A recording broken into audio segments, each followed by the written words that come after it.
Hello everyone. ये वाला आप जो देख रहे हैं वो FAHU fresh air handling units का कंट्रोल पैनल है। ठीक है, इसमें अगर देखोगे तो supply fan, extract fan, electrical heater और हीट रिकवरी व्हील, ठीक है, ये सारे लगते हैं FAHU में। तो उसमें अगर आप देखोगे तो ये 1 2 3 ये स्टार डेल्टा कॉन्टैक्टर्स हो गए, ठीक है, सप्लाई फ़ैन के। ये अगर 1 2 3 अगर देखोगे तो ये एक्सट्रैक्ट फैंस के हो गए, और ये इलेक्ट्रिकल हीटर हो गया, और हीट रिकवरी का डेल्टा में सिर्फ एक ही लगा हुआ है। अभी छोटी वाली मोटर है, इसके लिए डेल्टा में भी अगर देखोगे तो 0.18 किलोवाट्स की मोटर है। और इसमें अगर आपको दिखाऊंगा ना, तो अगर ये आप देखोगे तो ये जो MCCB है, इसमें अगर देखोगे ना तो इसका जो कभी भी ये ध्यान देना, ये DN250N ये एक्चुअल जो है ना वो उसका मॉडल नंबर है इसका, ठीक है। जैसे कि इसका DN250N है, तो इसका अगर देखोगे तो DN0100D। तो ये मत कभी मत सोचना कि ये 250 एम्पियर का हो गया। अगर ये 250 एम्पियर का नहीं है एक्चुअल, यहाँ पे अगर आपने इधर नीचे में देखना, अगर आपने देख रहे ये 125 एम्पियर का है, ठीक है। कभी कभी ये कन्फ्यूजन हो जाता है कि एक्चुअल तो इस पर ये मॉडल नंबर है इसका, और एम्पियर अगर देखोगे तो नीचे की तरफ लगा हुआ है।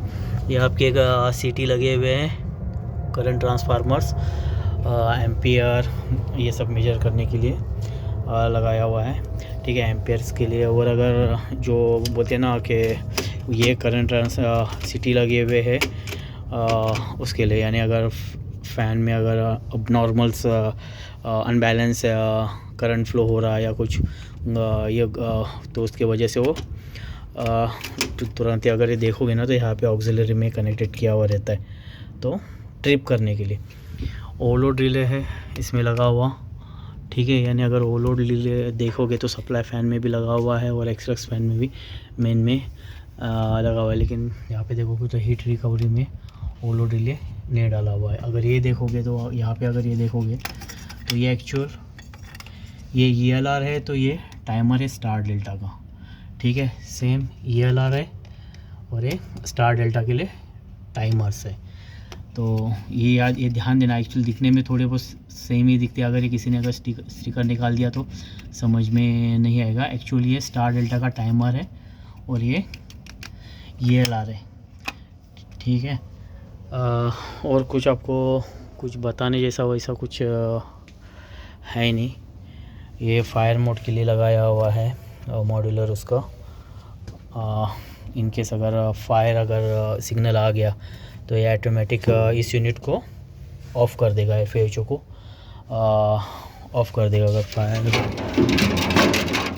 ठीक है। तो अगर देखोगे तो ये देखो ये फायर के दो केबल आए हुए, ठीक है। ये J1 J3 में जाते तो डायरेक्ट उसको ऑफ़ कर देंगे। और कुछ अगर कंट्रोल्स के लिए अगर ये ट्रांसफार्मर दिया हुआ है कंट्रोल, जो एक्चुअली इसमें जो कंट्रोल जो लगता है, ठीक है, तो उसके लिए ये 24 वोल्ट्स ट्रांसफार्मर दिया हुआ है। और कुछ PPM के टाइम पे ये सारी चीज़ें देखने की रहती है कि कॉन्टैक्टर्स ये सब सारे टाइट्स है, वायर्स वगैरह साइट है, ओवरलोड रिले परफेक्ट है कि नहीं, या इसको टेस्ट कर सकते हैं थोड़ा सा, इसको जिसकी सेटिंग जो है उससे थोड़ा कम करके वो ट्रिप हो रहा है कि नहीं। ओवरलोड रिले को ऐसे ही टेस्ट किया जाता है कि ओवरलोड रिले एम्पेयर उस लिमिटेड एम्पेयर जितना का सप्लाई, अगर ये 18.5 किलोवाट्स का मोटर है उस हिसाब से अगर कम थोड़ा इसको कम करके एम्पेयर थोड़ा रिड्यूस करके उसका चेक कर सकते हैं कि ओवरलोड रिले परफेक्ट काम कर रहा है कि नहीं, ठीक है। और ये सारी चीज़ें देखने की प्रॉपरली सब टाइट की हुई है, कुछ लूज़ नहीं है, ठीक है। अभी ये हम लोग एक्चुअल कॉन्ट्रैक्टर से निकालने वाले हैं, तो इसके लिए सब निकाल के रखा हूँ। ओके गाइस, तो ये सब ये BMS में जो फीडबैक्स वगैरह देते हैं या BMS से जो कनेक्टर्स रहते हैं, ये सारे BMS के कनेक्शंस उसके हैं, ठीक है।